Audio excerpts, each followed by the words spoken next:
هداية المعلم لحد الكتاب والمصدق خلق الكتاب وبيت المتكرم الشيخ والسجع ونفعنا بعلومهم ويبني درجاتهم في الجنة وجميع المعالمين والمصنفين ونفعنا بعلومهم ويبني درجاتهم في الجنة وجميع المسلمين والمسلمات والمؤمنين والمؤمنات الأحياء منهم والأموات وإلى حضرة النبي صلى الله عليه وسلم الفاتحة. أعوذ بالله من الشيطان الرجيم. بسم الله الرحمن الرحيم. الحمد لله رب العالمين الرحمن الرحيم مالك يوم الدين. إياك نعبد وإياك نستعين اهدنا الصراط المستقيم صراط الذين أنعمت عليهم غير المغضوب عليهم ولا الضالين آمين. رب اغفر لنا ولوالدي آمين. Assalamualaikum warahmatullahi wabarakatuh. Alhamdulillahirabbil alamin wala haula wala quwwata illa billahil aliyyil azim. Wassallallahu ala sayyidina Muhammadin wa ala alihi wa sahbihi wasallam. Amma ba'du. Ayyuhal ikhwan fil aqidah, para jamaah sekalian, para orang tua, para ibu-ibu sekalian yang dicintai dan dimuliakan oleh Allah Subhanahu wa taala. Wabil khusus orang tua kita Bapak Ustaz Husain Hafiz, mudah-mudahan Allah berikan keberkahan, Allah panjangkan umurnya dan diberikan kesehatan.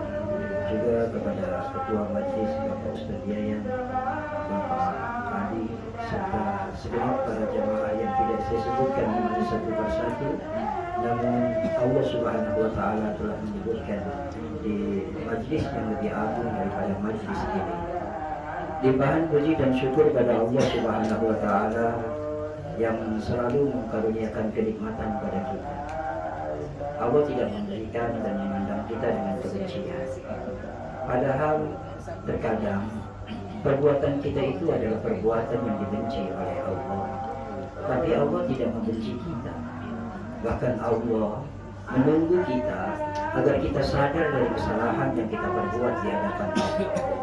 Saking sayangnya Allah, Allah menunda azab. Saking Allah perhatian, maka Allah Subhanahu wa taala terus memberikan kenikmatan pada kita. Setiap orang mukmin itu bisa menatap rahmat Allah dan kasih sayang Allah. Kenapa? Karena dia hidup itu selalu beriringan dengan kenikmatan yang dikaruniakan oleh Allah. Jadi setiap dia dalam keadaan berjalan di muka bumi ini, kenikmatan Allah itu tidak lepas padanya.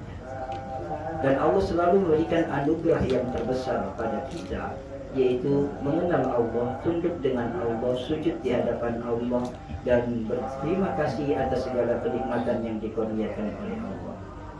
Kalau dalam keadaan nikmat, kita tidak bisa menghadap pada Allah, maka Allah akan berubah keadaan kita menjadi tidak nikmat.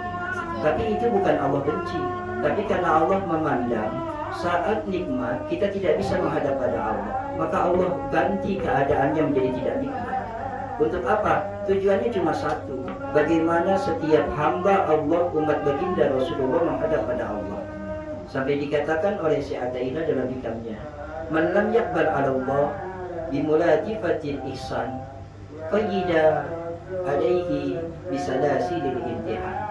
Kalau ada seseorang yang tidak bisa menghadap pada Allah, padahal Allah berikan kenikmatan, tidak ada kesusahan, tidak ada kesengsaraan, tidak ada penyakit, tidak ada hutang, dia tidak bisa menghadap pada Allah, maka kata Syekh Ataillah, qayyida ilaihi bisalasilil imtihan. Aku akan berikan, Allah akan berikan orang itu musibah, orang itu bencana, orang itu ujian untuk menuju pada Allah Subhanahu wa taala. Kondisi apapun itu akan menyebabkan orang-orang yang beriman pada Allah tunduk dan taat pada Allah Subhanahu wa taala. Sehingga seorang yang menjadi umatnya baginda Rasul itu tidak ada yang hina. Semuanya menjadi mulia. Semuanya menjadi mulia. Umat Rasulullah adalah umat yang paling mulia. Tapi umat Rasulullah itu ada yang tertutup dengan kemaksiatan sehingga kemuliaannya itu tidak terlihat.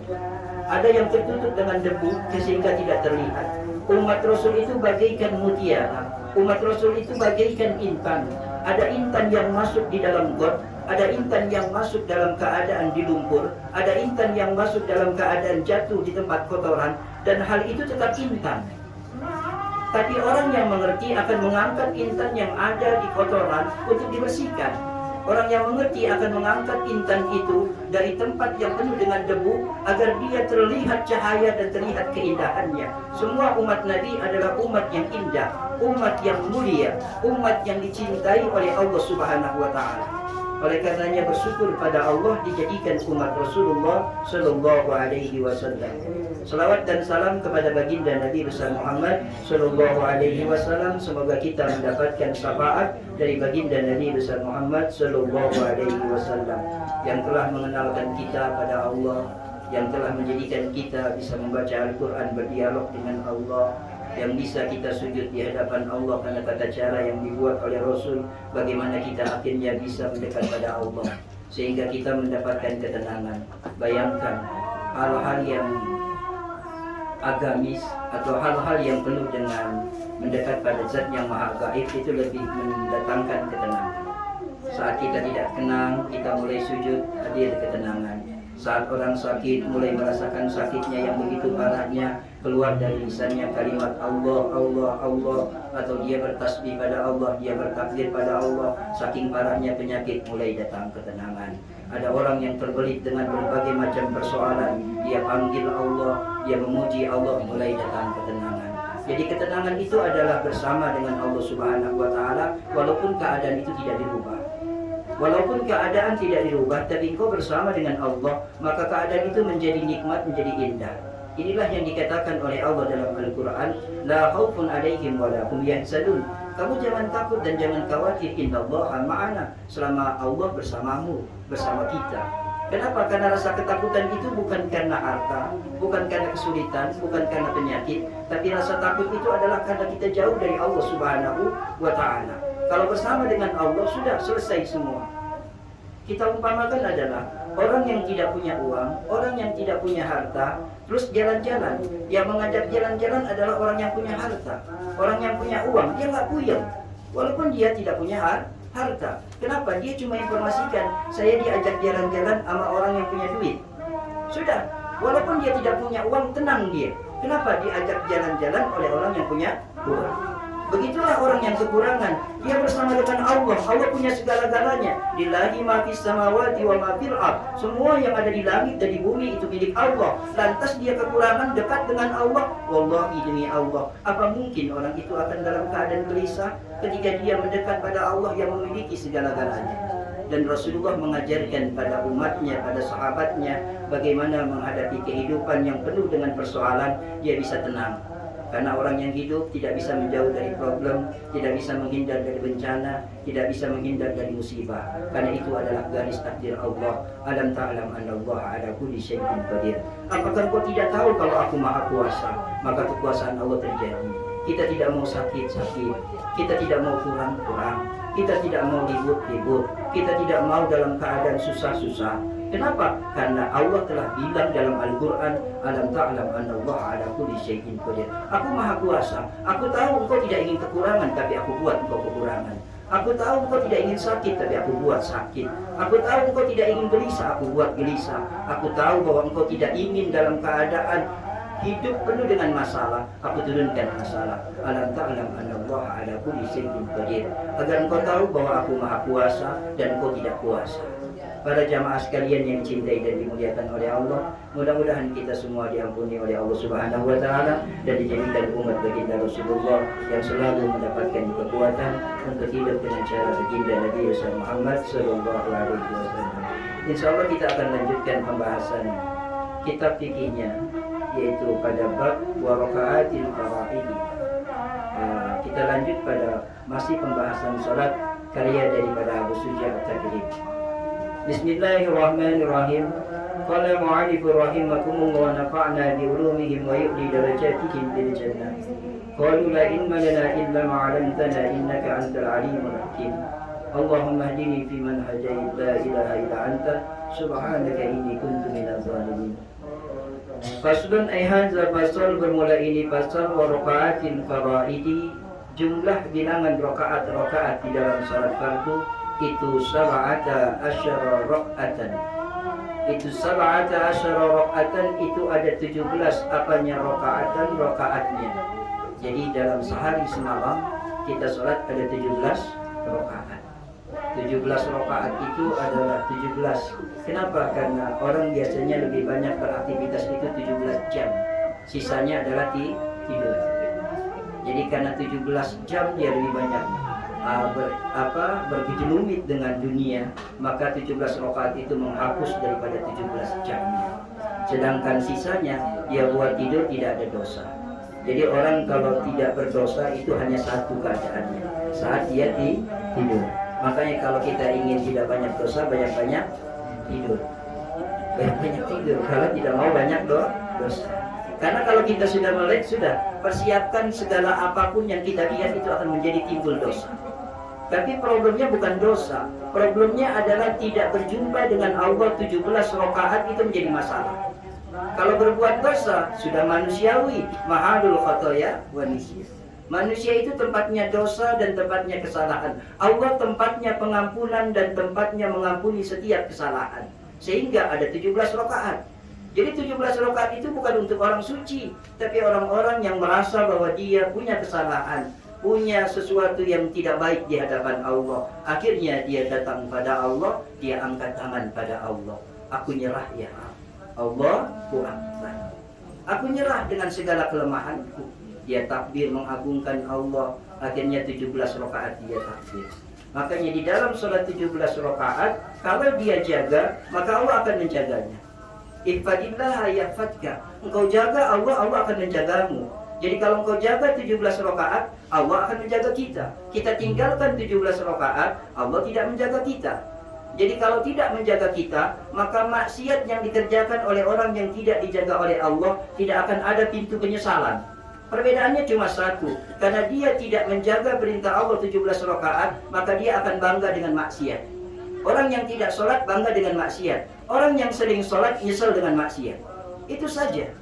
Jadi kalau untuk bersih, nggak ada yang bersih. Orang yang bersih itu hanya satu, kalau engkau sudah ditutupi dengan kain kafan, sudah disolatkan, ditaruh di keranda, sudah, engkau tidak lagi berbuat dosa. Bersih engkau di hadapan Allah. Tapi itu sudah tidak lagi kita bisa bangga. Siapa yang bisa banggakan kalau dia tidak buat dosa ketika sudah dikafankan? Orang pada kabur kalau dia mau bangga. Kenapa? Karena dia sudah diputuskan oleh Allah, tidak lagi dia melakukan dosa. Oleh karenanya al-mautu raha min maksiatin.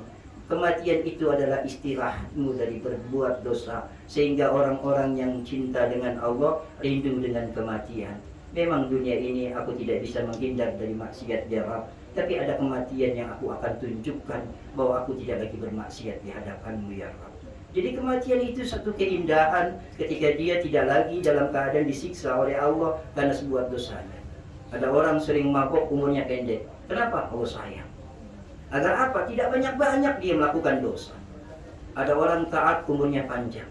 Kenapa? Allah rindu dengan apa yang dia lakukan. Sehingga Allah penuh dengan keadilan di dalam kehidupan kita. Jadi jumlah rakaat di dalam 17 rakaat ada hikmahnya, bahwa dalam sehari semalam 24 jam kita lebih banyak melek itu adalah 17 jam. Tidur kita paling 7 jam. Ya, ada yang lebih sampai 8 jam, tapi ada yang lebih sampai 10 jam, tapi lebih umumnya adalah 7 jam. 7 jam dia istirahat, 17 dia bekerja. Dalam keadaan dia bekerja, dia kumpul dengan orang lain, dia tidak mau berbuat dosa tapi tetap berbuat dosa juga. Habis pulang ngaji, saya akan tobat dan tidak berbuat dosa. Timbul cerita gibah, dosa lagi. Kenapa? Karena kalau kita nggak kumpul, dibuat gibah juga. Dikumpul, gibah juga. Jadi kumpulnya gibah, nggak kumpul gibah. Nggak kumpul gibah, saya nggak enak kalau kumpul gibah mulu, padahal dia sudah gibah. Iya kan, dia sudah gibah walaupun dia tidak gibah. Kenapa kamu nggak kumpul dengan kelompok itu? Ya, mana enak kumpul dengan orang-orang yang gibah, dia telah gibah. Jadi nggak ada yang benar.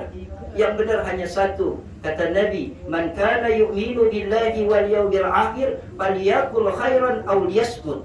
Kalau engkau benar-benar beriman pada Allah, katakan yang terbaik. Kalau tidak bisa, diam saja. Sudah diam saja. Kenapa? Karena terkadang kita menjelekkan orang lain, kita telah jelek. Akibat daripada orang yang jelek. Akibat daripada orang yang maksiat, kita akan bermaksiat. Kenapa? Karena mencela orang itu maksiat, sedangkan orang yang bermaksiat maksiat. Jadi sama-sama. Yang tidak maksiat akan bermaksiat dengan melihat orang yang tidak yang bermaksiat. Kenapa? Dia menghina, mencaci maki. Padahal itu adalah hamba Allah. Dan hamba Allah yang dalam keadaan terjerumus di dalam satu kesalahan, dia tetap umatnya Nabi yang punya cahaya di dalam hatinya. Jadi semua manusia itu diciptakan oleh Allah Subhanahu wa taala, tidak ada bedanya. Perbedaannya hanya satu, dia mau datang dengan tobat 17 rakaat atau tidak. Jadi orang-orang yang tidak bisa sholat sunnah cukup 17 rakaat saja engkau jaga. Dan dalam sholat 17 rakaat, kenapa 17 rakaat begitu mulia? Sampai di sini dikatakan oleh musannif, dia di dalam sholat 17 rakaat arba'un wasalasuna sujudatan. Di dalam 17 rakaat itu arba'un wasalasuna sujudatan. Jadi dalam 17 rakaat ada 34 kali sujud. 34 kali.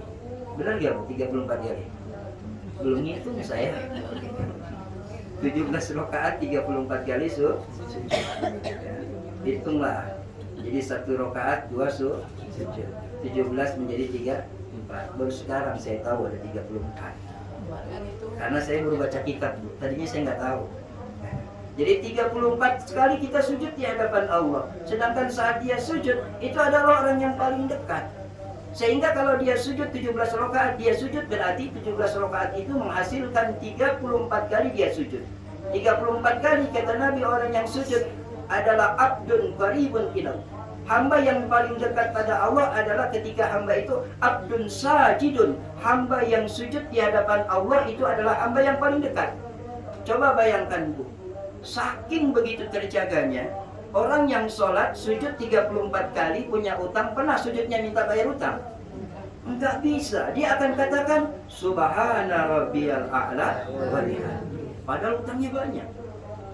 Padahal dia sakit parah, tetap saja ketika sujud dia bilang subhana rabbiyal a'la wa bihamdihi.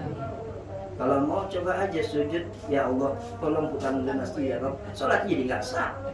Kenapa? Karena sujud itu sudah ada amalannya. Jadi 17 rakaat dia sujud 34 kali. Abdun sajidun, hamba yang sujud lebih dekat pada Allah. Sehingga saat dia sujud, malaikat datang mendekat. Kata Allah, ya malaikat, coba engkau dengar apa doa yang dipanjatkan oleh abdun sajidun, hambaku yang sujud. Maka dia datang, dia dekati orang itu. Didengar oleh malaikat. Ketika didengar oleh malaikat, subhana rabbiyal a'la wa bihamdihi, dia laporan pada Allah, ya Rabb, dia tidak minta apa-apa. Dia cuma bilang, maha suci engkau dan maha tinggi engkau. Kalau begitu, wahai malaikat Mikail, yang kau membagikan rezeki, maka tetapkan rezeki dengan kemudahan. Dan semua para malaikat untuk membantunya. Maka saat itu dia berdiri dalam sujud, maka dia mulai dalam keadaan meminta apa yang dia jadikan problem dalam hidup dia. Rabbi firli warhamni wajburni warfa'ni warzuqni wahdini wa'afini wa'fu'ani. Habis sujud dia dekat, bangun. Sudah bangun, apa sih yang kau minta? Kayak orang lagi nangis Bu, minta ampun sama orang tuanya. Sudah bangun, apa sih emang? Sama ketika dia sujud, dilihat, bangun engkau, dan apa yang kau minta? Rabbik firli warhamni wajburni warfa'ni warzuqni wahdini wa'afini wa'fu'ani. Hanya itu saja yang dia minta. Dia tidak minta kaya. Dia hanya minta Rabbik firli, ampuni aku. Warhamni, kasih sayang. Wajburni, tutupi aku. Warfa'ni, angkat aku. Jadi Rabbik firli warhamni wajburni warfa'ni warzuqni, beri aku rezeki.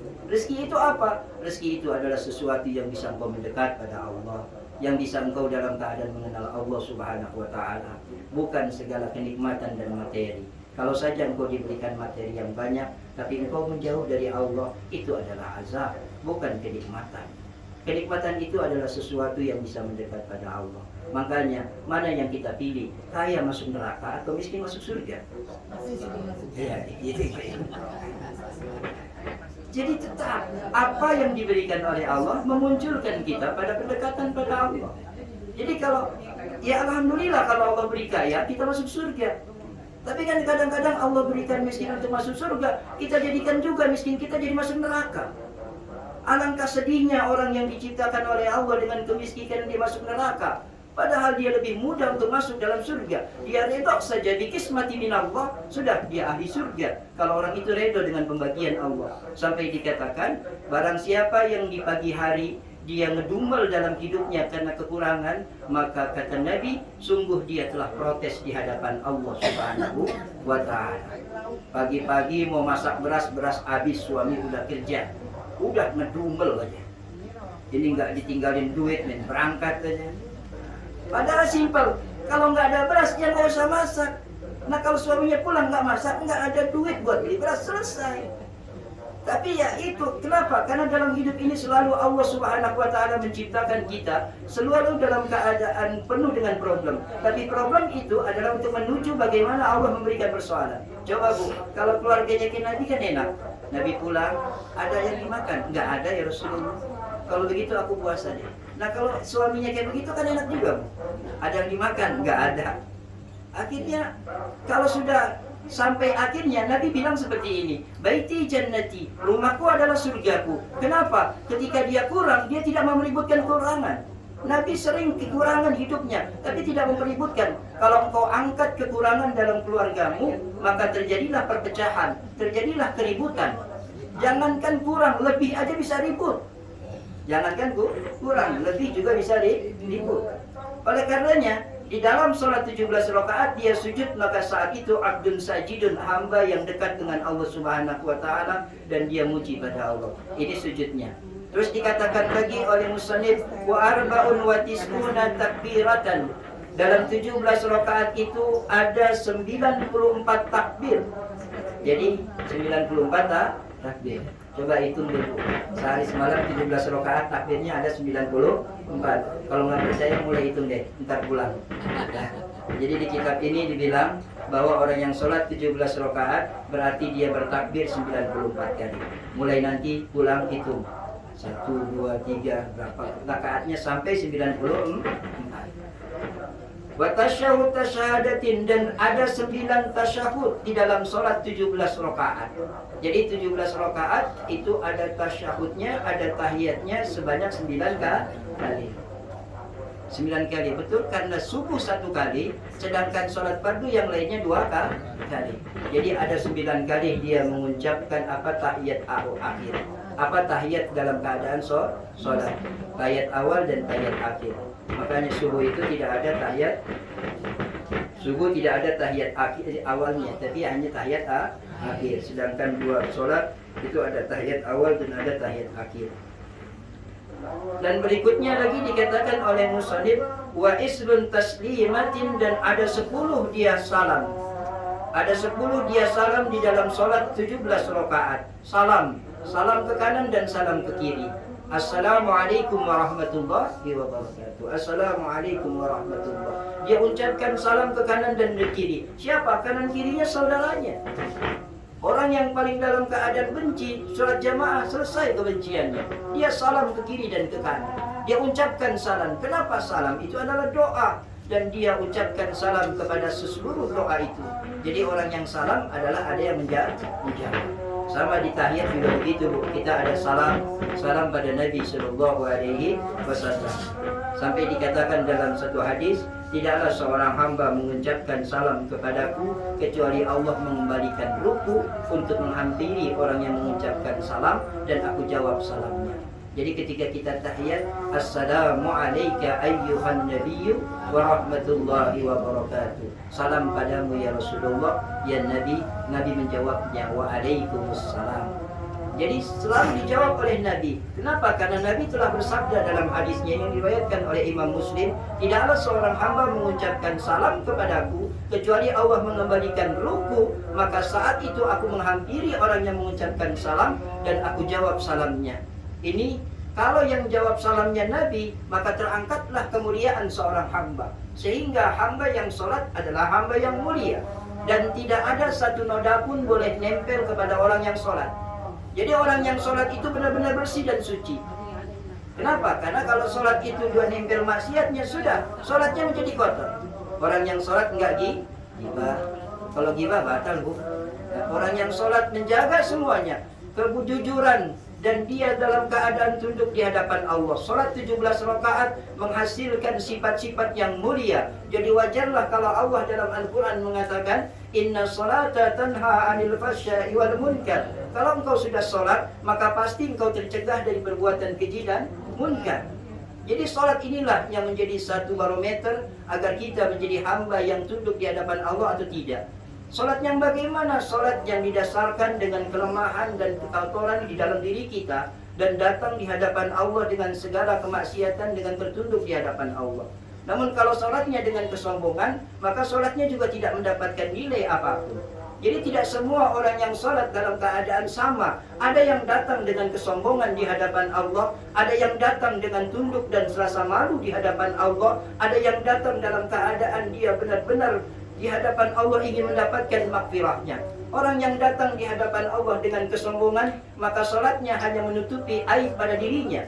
Sedangkan orang yang datang di hadapan Allah dengan salat penuh dengan kesalahan, maka orang itu adalah orang yang akan ditutupi oleh Allah aibnya. Jadi kalau salat itu menutupi aib, Allah buka aibnya. Tapi kalau salat itu pengakuan aib di hadapan Allah, Allah tutupi aibnya. Jadi kalau kita penuh dengan aib dosa, datang pada Allah, sebutkan dosa kita di hadapan Allah, Allah akan tutupi. Jangan sok bersih datang pada Allah, maka aib itu akan dibuka oleh Allah. Jadi Allah yang membuka aib, Allah yang menutupi aib. Engkau datang dengan Allah dalam keadaan penuh dengan kesalahan, maka Allah tutupi kesalahanmu. Kenapa? Allah punya sifat Ghafur dan Ghafar. Ghafur diampuni, Ghafar ditutupi semuanya kesalahan oleh Allah. Kan enak kalau kesalahan itu ditutupi oleh Allah. Jadi sekali lagi salam itu 10 kali. Terus wa mi'atun wa salasuna wa khamsuna tasbihatan. Sampai dikatakan wa mi'atun dan 100 wa salasun dan 3. Wa khamsuna dan 50, yaitu 153. Apanya tasbihatan? Tasbihnya. Jadi dia bertasbih sehari semalam 17 rakaat itu 153 kali. Jadi kita punya wiridan tasbih 153 kali. Di dalam sholat itu kita bisa wirid 153 kali. Maka ketika kita sholat dengan 17 rakaat, kita telah bertasbih pada Allah. Dan orang yang bertasbih, maka di dalam timbangan di akhirat nanti, dia akan ditinggikan oleh Allah. Walaupun dosanya banyak, tapi dia akan diangkat oleh Allah. Orang kalau punya kesalahan, disayang, tetap dia akan terus diperhatikan. Kayak anak sekolah, bandelnya minta ampun, ya, penuh dengan kesalahan, tapi dia disayang, akan dituntun. Tapi kalau udah banyak salahnya, dibenci, sudah selesai kita. Bagaimana orang yang banyak kesalahannya disayang oleh Allah? Allah cuma bilang dalam Al-Quran, Innallaha yuhibbut tawwabina wa yuhibbul mutatahhirin. Allah cinta pada orang-orang pendosa yang datang pada Allah dan dia cerita dosanya dan dia membersihkan dirinya sehingga Allah menjadikan Innallaha yuhibbut tawwabina wa yuhibbul mutatahhirin. Allah paling cinta pada orang pendosa yang taubat di hadapan Allah, mengaku dosanya dan dia coba membersihkan dirinya. Nah, ini orang yang dicintai oleh Allah. Para jamaah sekalian yang dicintai oleh Allah, ketika dia sudah tasbih 153 kali, wa jumlatan arkana fi salatin mi'atun wa sittuna wa isruna. Dalam salat tersebut ada rukun di dalam salat. Rukun-rukun salat itu ketika dia salat mi'atun wa sittuna wa isruna, maka jumlah daripada rukun mi'atun 100, wa sittun dan 6, wa isruna dan 20. Jadi 126 rukun di dalam sholat, 17 rakaat. Hitung lagi kalau nggak percaya. Ya saya cuma bacain. Jadi 126 rukun. Kata musannif, ruknan fi sabhi salasuna ruknan. Wa kana ruknan, yaitu mi'atun wa situna wa isruna ruknan. Fi subhi salasuna ruknan. Dalam sholat subuh itu ada 30 rukun. Wa fi maghribi, dan di dalam sholat maghrib isna wa arba'una, ada 42 rukun.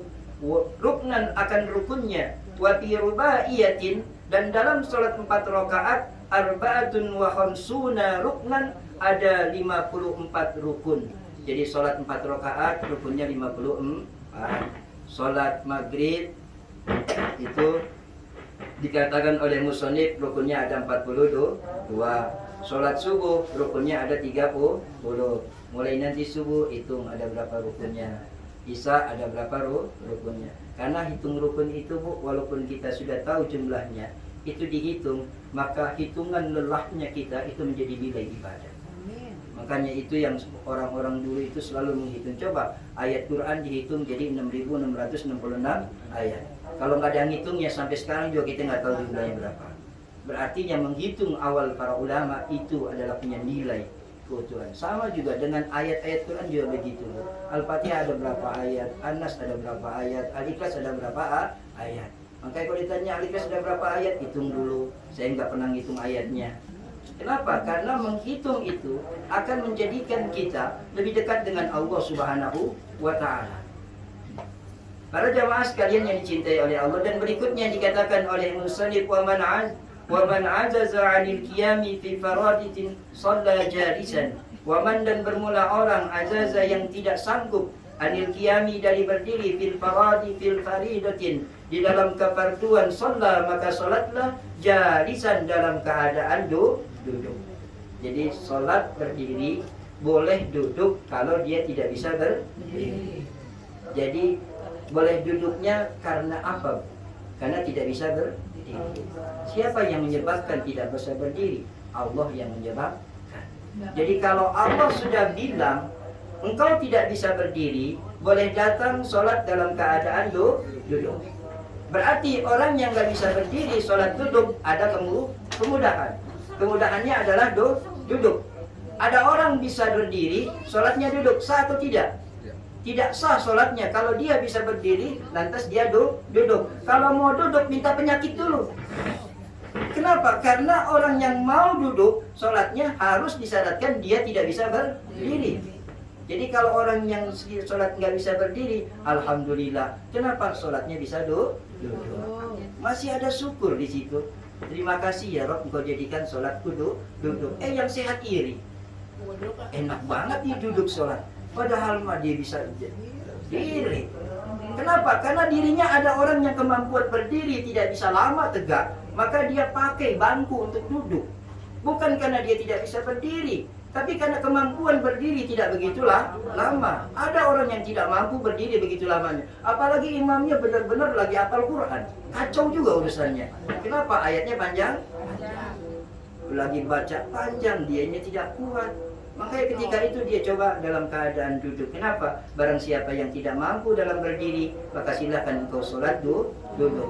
Jadi kalau nggak mampu, berarti ada kemudahan. Ini yang dibilang, di balik kesusahan ada kemudahan. Orang yang susah berdiri ada kemudahannya duduk. Sampai juga dikatakan oleh musannif, wa man azaza 'anil julusun shalla muttaji'an. Barang siapa yang tidak mampu dalam keadaan duduk, shalla mutaji'an, maka sholatlah dia dalam keadaan berbaring. Jadi dia nggak bisa duduk, sudah berbaring. Ada kemudahannya berbaring. Jadi setiap persoalan yang diberikan oleh Allah, Allah berikan solusi. Orang yang tidak bisa berdiri punya persoalan dalam sholat, maka solusinya duduk. Orang yang dalam keadaan tidak bisa duduk, maka Allah berikan solusi berbaring. Kalau dalam sholat saja ada solusi diberikan oleh Allah, apa mungkin di dalam setiap persoalan kita tidak punya solusi? Sehingga Allah bilang dalam Al-Quran, Inna ma'al usri yusra. Di balik kemudahan ada di balik kesusahan ada kemudahan. Jadi kata Allah, fa inna ma'al usri yusra. Di balik kesulitan ada kemudahan. Jadi kalau orang sekarang kita kumpul, kesusahan kita adalah kurang, maka kemudahannya adalah cukup. Mana yang kita pilih, Bu? Kalau kita dijadikan orang cukup sekarang, nanti akan datang kekurangan. Kita mau kekurangan dulu atau kelebihan dulu, Bu? Karena kalau orang sudah lebih, akan datang kekurangan. Orang yang kekurangan akan datang kelebihan. Makanya orang yang punya anak akan datang kegembiraan. Orang yang punya anak akan datang kesedihan. Kenapa? Saat engkau mulai gembira datangnya seorang anak, maka Allah mempersiapkan tangisanmu kehilangan anak. Jadi itu sudah pasti, di balik kegembiraan akan ada tangisan, di balik tangisan akan ada kegembiraan. Pilih dah, mau girang dulu apa nangis dulu? Kenapa? Sama-sama akan terjadi dalam hidup kita. Semua akan terjadi di dalam kehidupan kita. Tergantung apa yang akan Allah berikan dulu. Oleh karenanya, orang yang sakit akan datang sehat. Orang yang sehat akan datang sakit. Makanya orang yang sehat girang. Kenapa? Dia nunggu sembuh. Orang yang sehat itu akan datang sakit. Orang yang sakit akan datang sembuh. Jadi semua itu Allah sudah atur di dalam kehidupan ini, dan itu semua dengan takdir Allah. Jadi sekali lagi pada jamaah, solat di dalam 17 rakaat memiliki makna bahwa kita diberikan kesempatan oleh Allah untuk melebur dosa kita 17 rakaat, dan di dalam 17 rakaat itu banyak sekali amalan-amalan yang istimewa di dalam solat 17 rakaat.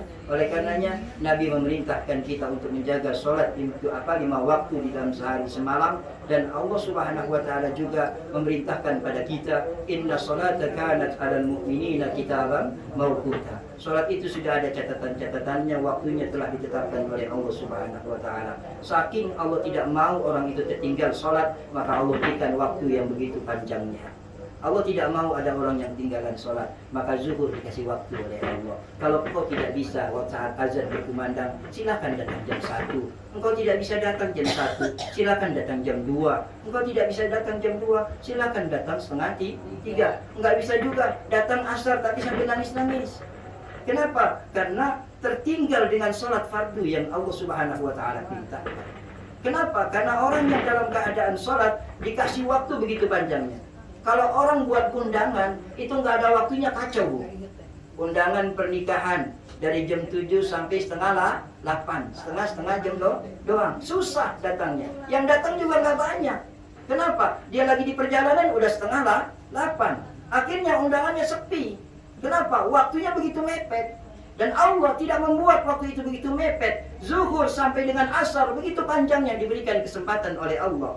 Asar dengan maghrib ada waktu, maghrib dari isya ada waktu, apalagi isya sampai subuh waktunya diperpanjang oleh Allah Subhanahu wa taala. Kenapa? Banyak orang yang dalam keadaan kesibukan urusan dunianya, tetap Allah tunggu. Aku tunggu sholat isyamu. Mau tengah malam silakan, mau dalam keadaan jam berapapun silakan. Tapi yang terbaik adalah ketika azan dikumandangkan, kita melaksanakan sholat tepat pada waktunya. Andai kata tidak bisa, maka bersyukurlah pada Allah, kita masih bisa berjumpa dengan Allah Subhanahu wa ta'ala. Tapi tetap diusahakan adalah ketika azan berkumandang. Kalau nggak bisa ya sudah. Ya, istilah bahasa, kalau engkau bisa datang sholat tepat waktu dengan tenang, silakan datang dengan tenang. Tapi kalau engkau tidak bisa sholat tepat waktu dalam keadaan datang dengan tenang, sudah, engkau tunda saja. Bahaya kalau sholat tepat waktu gerutu. Datang-datang, ya Allah udah azan aja lagi, udah akhirnya dia ke masjid tapi gerutu. Lebih baik engkau menjalankan perintah Allah dalam keadaan tatmainul qulub, hatimu menjadi tenang. Dan kalau hatimu menjadi tenang, maka saat itu Allah akan persiapkan engkau menjadi undangan yang utama di hadapan Allah. Maka saat itu engkau adalah orang yang pertama akan datang di hadapan Allah. Kenapa? Orang yang paling penting di hadapan Allah, maka digerakkan oleh Allah untuk mengutamakan undangan Allah. Bukan karena dirinya bersih, bukan karena dia orang yang berilmu, tapi karena Allah mencintai dia, maka dia diundang oleh Allah untuk menjalankan perintah Allah paling utama dan diutamakan oleh Allah Subhanahu wa ta'ala. Dan mudah-mudahan ini menjadi satu ilmu yang Allah Subhanahu wa ta'ala jadikan kita bisa menjalankannya dan diberikan oleh Allah pada dunia wal akhirah. Amin ya rabbal alamin. Sebelum ditutup mungkin ada pertanyaan dalam fikihnya. Bu, mana itu?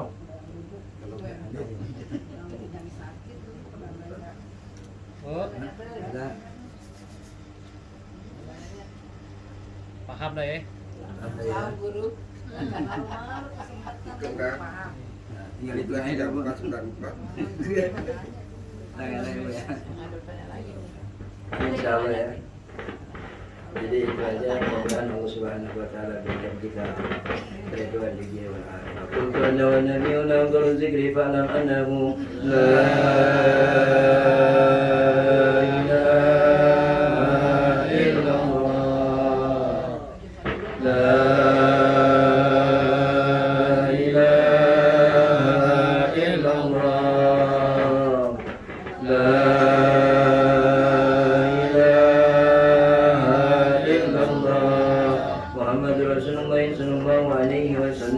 يسبح لله ما في السماوات والأرض والعزيز الحكيم كل جميعا سبحان الله والحمد لله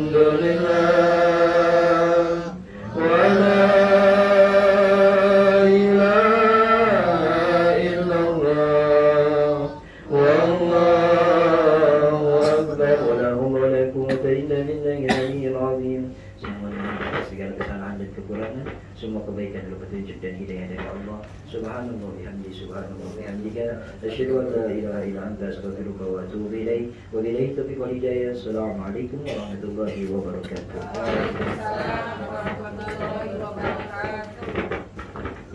Alhamdulillah Rabbil Alamin. Jazakallah khairan katsira. Terima kasih kepada guru kita yang telah menyampaikan begitu banyak ilmunya. Mudah-mudahan kita bisa mengambil kemanfaatan apa yang beliau sampaikan. Juga mudah-mudahan guru kita selalu dalam keadaan ridwan Allah Subhanahu wa taala. Amin ya rabbal alamin. Sebelum tutup, marilah kita bacakan suratul Fatihah dan munajat kepada Allah Subhanahu wa taala. Wabillahi ucapan terima kasih kepada para donatur yang senantiasa memberikan, menyisikan hartanya untuk kegiatan di Majelis Taman Hidayah. Mudah-mudahan Allah ganti dengan ganjaran yang berlipat ganda. Mudah-mudahan Allah istiqomahkan kita, Allah jaga iman Islam kita. Allah matikan kita dalam keadaan husnul khatimah. Allah matikan keluarga kita dalam keadaan husnul khatimah. Allah matikan anak keturunan kita dalam keadaan husnul khatimah. Ada hadirin yang muliakanatun salihah. Al-Fatihah. A'udzubillahi minasyaitonir rajim. Bismillahirrahmanirrahim. Alhamdulillahi rabbil alamin. Arrahmanir rahim. Maliki yaumiddin. Iyyaka na'budu wa iyyaka nasta'in. Ihdinas siratal mustaqim. صراط الذين أنعمت عليهم غير المغضوب عليهم ولا الضالين.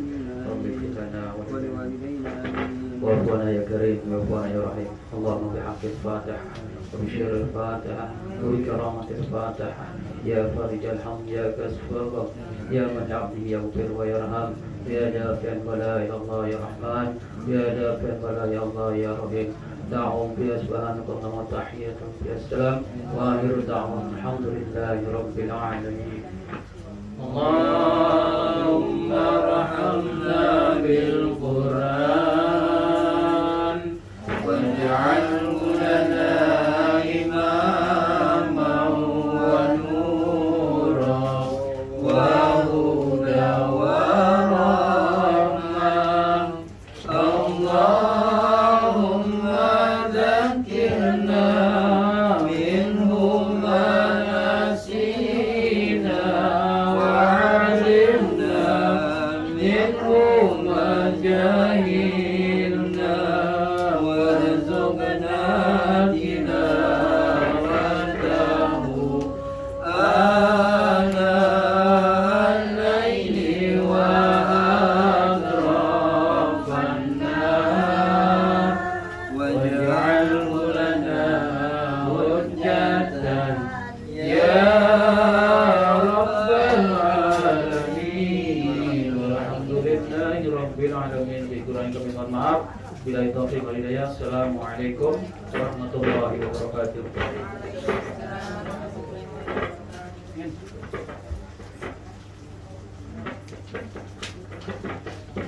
Ya Rabbal